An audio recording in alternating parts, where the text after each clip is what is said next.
Hi everyone. It's time for chapter 4 of Judy Blume's Superfudge. Chapter 4, Off the Wall. I told Jimmy Fargo about Princeton. You're moving? He asked, like he couldn't believe it. Not exactly, I answered. We're just going for a year. You're moving, he said. I can't believe it. Neither can I.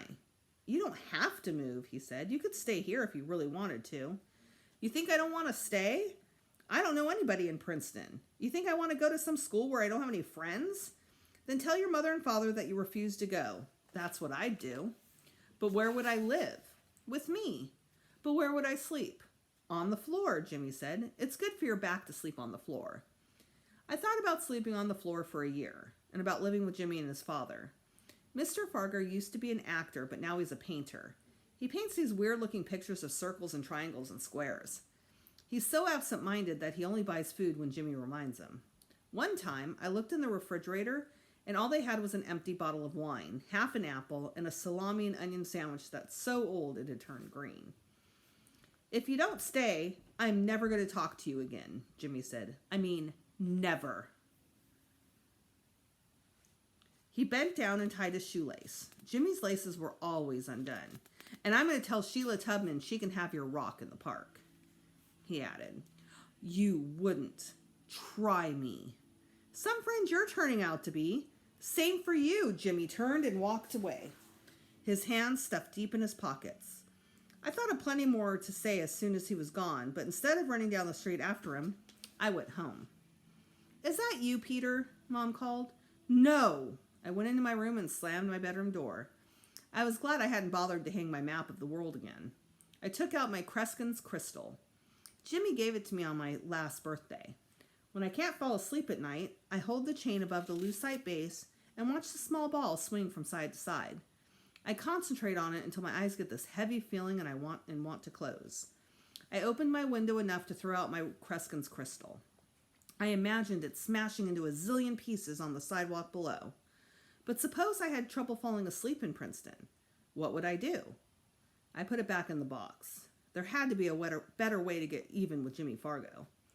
2 hours later, I was still thinking up ways to get back at him when the doorbell rang. And it was Jimmy. Changed my mind, he said, and I'm sorry. Yeah, well, me too. I was disappointed, that's all. I don't want you to move. But there's nothing I can do about it. It's not your fault. That's what I was trying to tell you, I said. I know. Well, my father says Princeton is just an hour by train. That's right. So I won't give you Sheila your rock after all. Thanks. She wouldn't know what to do with it anyway, I said. But I'm not going to use it till you come back. Okay, I won't use my Kreskin's crystal until I get back either. Deal, Jimmy said, and we shook on it. The next morning I was going down the elevator with Turtle. Henry said, I'm going to miss you and your family. Bet you won't miss Fudge, I said. Oh yes, even that little devil, Henry said. I remember the day he got into the elevator and pushed all the buttons at once. Jammed up the works for 2 hours, Henry laughed. He sounded like a sea lion. I always expected him to slap his arms together when he laughs. And I'll miss that baby of yours too. Won't get to see her grow up now. Sure you will, I told him. We're only going for a year. That's what they all say, Henry muttered. Outside it was gray and humid. I wondered if the sun was shining in Princeton. As I walked Turtle down the street, he sniffed here and there, trying to find a place he liked. I encouraged him to use the curb. In Princeton, he'll be able to go wherever he likes, I thought. Maybe I won't even have to walk him. I'll just open the door and he'll run out into the yard. And I won't have to clean up after him either. Ever since New York City passed what I call the doggy-do law, walking Turtle hasn't been much fun. At first, when I heard that every dog owner had to clean up after his own dog, I told Mom I wouldn't be able to walk Turtle anymore. Mom said, That's too bad, Peter, because if you don't walk him, who will? I was hoping Mom would volunteer. I was hoping she'd say, I know how grossed out you feel at the idea of picking up Turtle's doggy-do. But she didn't. Instead, she said, Look, Peter, you're going to have to make a tough decision. If you want to keep Turtle, you're going to have to clean up after him. Otherwise, Daddy and I will try to find a nice farm somewhere in the country, and I didn't want to wait for her to finish. Send Turtle to a farm, I shouted. Are you kidding? He's a city dog. He's my dog. Well then, Mom said, smiling. I got the point. Mom brought me a contraption called a pooper scooper. It's kind of a shovel attached to a baggie. And when Turtle does his thing, I scoop it up and get it into the baggie, tie up the end, and toss it in the trash basket. At first, I made a mess of myself trying to get it to work, but now I'm a regular expert. Still, it's pretty disgusting, almost as disgusting as Tootsie's diapers. I wish I could train Turtle to use the toilet, especially in the winter, when I stand around freezing while he takes his time trying to make up his mind. I know it's not Turtle's fault. He can't help being a dog. And when he sleeps at the foot of my bed or licks my face, it's all worth it. Just as Turtle was finishing, Sheila Tubman came skipping up the street. I hear you're moving, she said. I nodded and scooped up his stuff. Good. I was afraid it was just a rumor. I can't wait until you're gone. Then I won't have to smell your yucky dog anymore. My dog is not yucky, I yelled, tying up the poop bag. Did you ever smell him, Peter? Yes, all the time. Well, I guess you don't notice because you smell so much like him yourself. She started skipping away. Hey, Sheila, I called. Yes, she turned around. Stuff it. Peter Hatcher, you are disgusting. That's better than what you are, I called, enjoying myself.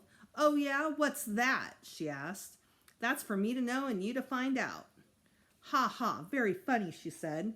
You and your yucky dog are both very funny. Sick her, Turtle, I said. Turtle growled, then started barking, which was very funny because he doesn't know what sicker means. But Sheila didn't know that. He didn't know, so she started screaming and running toward our building. And when Turtle saw her go crazy like that, he took off after her, barking up a storm, thinking it was some kind of game. He pulled his leash right out of my hand, so I had to chase him, calling, Turtle, Turtle, down, boy, because he was already jumping up and down on Sheila, trying to lick her face. Sheila kept right on screaming. Finally, Henry came out and asked, what's going on out here? He pulled Turtle off of Sheila and held him for me. I picked up the end of the leash and patted his head. It's Peter Hatcher, she said. He told his dumb dog to sick me, and he did. He did not, I said. He did too. You don't even know what sick means, I said. I certainly do. Oh yeah, what? I asked. It means it's like giving germs to a person, Sheila said. The one he sicks gets sick too. I started laughing. Did you hear that, Henry? Did you hear what she said? I heard, Henry said. And I want you to keep your dog outside until he calms down. He turned to Sheila. Come on, honey, I'll take you upstairs first. I'm so glad he's moving, Sheila sniffed. I hope he never comes back. There should be a law. I laughed all the way to the corner. I think Turtle did too. On the morning of the move, Mom woke me up at 6 o'clock. I still had to pack my carton of special things, but first I wanted some juice. I'm always thirsty first thing in the morning. On my way to the kitchen, I passed Tootsie Crib. She was watching her mobile and gurgling away. She was also covered with trading stamps. They were stuck to her arms, legs, her belly, and her face. She even had one on the top of her head and one pasted to the bottom of each foot. Hey, Mom, I called. What is it? It's Tootsie. But I didn't wait for her to finish. Hurry up, Mom, I called. Mom raced in, buttoning up her shirt. Oh, no, she said when she saw Tootsie. Then she shouted, Fudge! Hello, Mommy, Fudge said, crawling out from under Tootsie's crib. He was wearing his disguise, black eyeglass frames attached to a rubber nose, with a stick-on beard and mustache. He'd sent away for it months ago. It cost 4 cereal box tops plus 25 cents. Did you do that to Tootsie? Yes, Mommy, he said using his best little boy-in-the-world voice. Why? She asked. Tootsie told me to. He climbed up on the side of her crib and reached in, shaking Tootsie a little. Didn't you tell me to, good girl, good little baby? Tootsie said, ah, and she started kicking her legs up in the air. That was a very naughty thing to do, Mom told Fudge, and I'm very angry at you. Fudge kissed my mother's hand. I love you, Mommy. That's not going to work today, Mom told him. I love you anyway, he said, kissing her other hand. You're the best mommy in the whole world. Don't you love your little boy? Yes, I love you, she said, but I'm still very angry at you. Very. And she smacked Fudge on his backside. He pouted for a minute, about to cry, then changed his mind. Didn't hurt, he said. You want one that'll hurt? Mom asked. No. Then don't you ever do anything like that again. Do you understand? Yes. Hey, Mom, I said. I thought you didn't believe in violence. I don't ordinarily, Mom said, but sometimes I forget.